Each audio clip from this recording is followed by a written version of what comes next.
This is Friday, March 31st, 2017, and it's just about 6 minutes before 9 in the morning here in Northern California.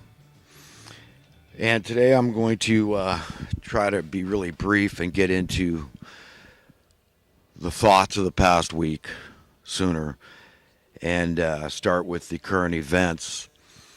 I do want to start out mentioning Alex Jones again. I probably ought to just do an Alex Jones show and review, weekly review type show. I talk about the show so much, but there is a vast amount of information, and it's a very rich content. And here is a show that's all about the truth, the whole truth, and nothing but the truth. And Alex Jones he's ruffled greatly by being labeled a Russian sympathizer, or even so far as saying maybe somehow he's acting in a nefarious, sinister manner with the Russians, and he's very perturbed about it. But I just saw him. I was just watching a video where he really went off and went into a whole cussing thing. He was talking with Roger Stone, and both of them are being labeled as Russian agents of some sort. And the whole thing is really absurd. But this is where we've come to. In the politics of things, this is all they've got. And I'm talking about it's not a Democrat-Republican thing. This is an entrenched establishment thing against those that are determined to change the establishment. And the change in the establishment is inevitable. It's as inevitable as God's will being done on earth. And we all need to step back and understand this. And if I was talking to Alex Jones personally, I'd say, listen, brother, I understand totally. I have no idea what it's like to be in your seat, albeit. But I understand what it's like to be a human, good, patriotic male living in America in the 21st century. And I can tell you this much. You can't let these people get to you, okay? I don't know how much of what you do, with the cursing and the profanity is just showmanship, or if it's just your passion. You are very angry. You're indignant. I can understand that. But I feel like somebody's got to just come up to you and give you a big hug, and at the risk of, when you're in one of those fits of rage, of getting punched in the face. But nonetheless, somebody's got to tame that tiger, or you've got to, let God tame it. Because just remember that the things that you're doing as a human being, which are historical, they are monumental, they are of biblical proportions, the influence you're having on the world just as an individual, and you're making everybody else look bad, but that's okay. As far as I'm concerned, only the haters think it's not okay that you're doing that. You're a standout, and you're very studied. You talk about reading hundreds even of history books. You probably know more than these PhD, master degreed professors out there of history. I'm sure that you could easily surpass these guys in knowledge about history. So it's okay. You're just a phenomenon. You're one, and that's good. And the fact that you make other people look bad because you're doing so much as an individual, and other people just can't seem to come near what you're doing. Although, in our own ways, we all do. Because at the end of the day, it's all about God. God is the one that has empowered you to do what you do. You are God's property. God is using you, and you're letting God use you. So always remember that. God's will is going to be done even without you. But you are acting as a vessel, a very powerful disciple, a vessel upon humanity to shake them out of their slumber, to wake them up.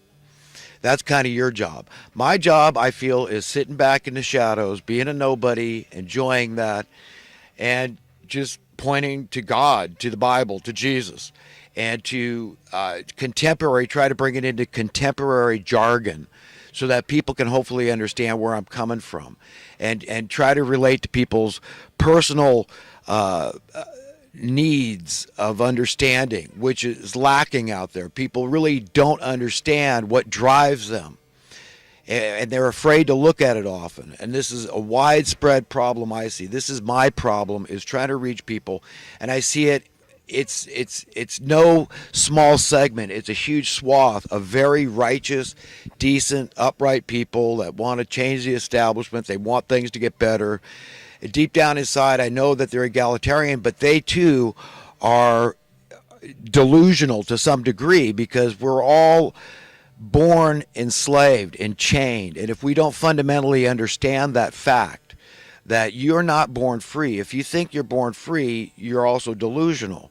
All of us have to understand we were born chained, enslaved to the money masters. Okay? Why do you pay your taxes? Why do you pay your bills? These are questions all of us need to ask ourselves. We do it because we are afraid not to do it.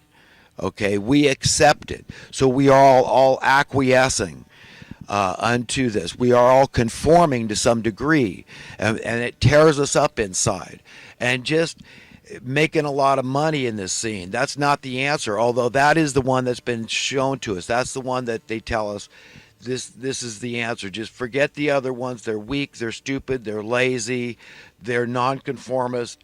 Forget them. Leave them in the dust. Okay, you've got to look after old number one. Get on board with the dog eat dog, rat race, devour one another, social Darwinian. This is pragmatic. This is practical. Forget those other stupid guys. Okay, those incompetents. They deserve what they get.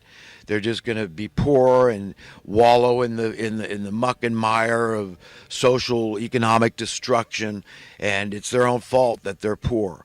And that's their problem. You've got to just not worry about other people. Don't care about other people. Don't love other people, essentially, is the message we're all being given. Accept the division. You see it out there. People going to fisticuffs with these at these Trump rallies that are being held, and then the Antifa gets in there. As if the Trump people are fascists. They're some of the nicest, politest people in the world. Okay? But they don't like being told the opposite of what's true. They don't like being told that they're not patriotic. They don't like being told that they're Russian sympathizers. As if look, and my opinion of the Russians is very high. I have no problem. Look, if the people want to keep electing the same guy over and over and it's not against their constitution, that's fine. They like Putin. Look, I'm not going to defend anybody, okay, except myself. I can barely do that, the things that come out of this mouth. You know what we've heard, that, that if you don't have something nice to say about somebody, don't say anything at all. I'm starting to think that was a far greater truism than I ever realized before. Because at this point in my life, I'm 58, I'll be 59 on May 17th. And I got to tell you what I've seen is a lot, I tell you. And I tell you what, that I just want to be a nice guy. I tell you, nice guys rate high in my book. Okay, if you've got humility, and if you're a nice guy, that means you're a loving guy, you're a caring guy. You're the kind of guy that'll help me out in a fix, okay? And that's the kind of guy I want to be. And I don't care if you're my enemy. I don't care if you're Satan, okay? I am still going to love you the same, because this is the calling that God puts on us. And if we don't like it, that's too bad. It's about us understanding the nature of the Creator and us conforming to that, not to this world system.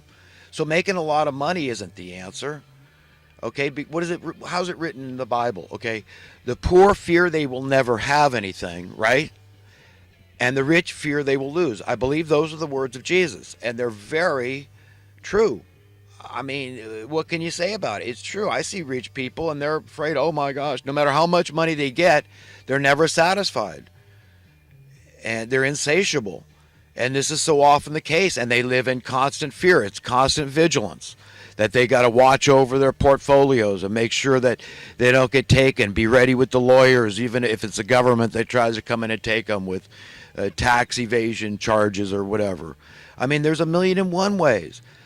But we forget the fact that we could be dead today, that God gave us the breath in our lungs, that God owns everything, and that's a good thing. What can we take to the grave? All we're taking is our heart, our soul, our spirit, our mind. We're taking those invisible qualities that make up our character. The most important, that's the marrow of our heart and soul, our spirit, our essence, our being. That's the marrow of our being. As human beings, as children of God, we have big shoes to fill, and we've got to start acting like the children God wants us to be. And understand, when it comes to developing your own character, understand that thinking of God as a parent is very appropriate. Jesus always called God the Father, the Father, the Father. So the fathers of the land got to come out of their slumber, their stupor, their mesmerization, and they've got to wake up to the what they're facing here. We've all got to come out of it. It is traumatic to understand the extent to which we've been duped. But it's all in the money. It's all about the money. Jesus said the same thing. But we've got to act like the Father.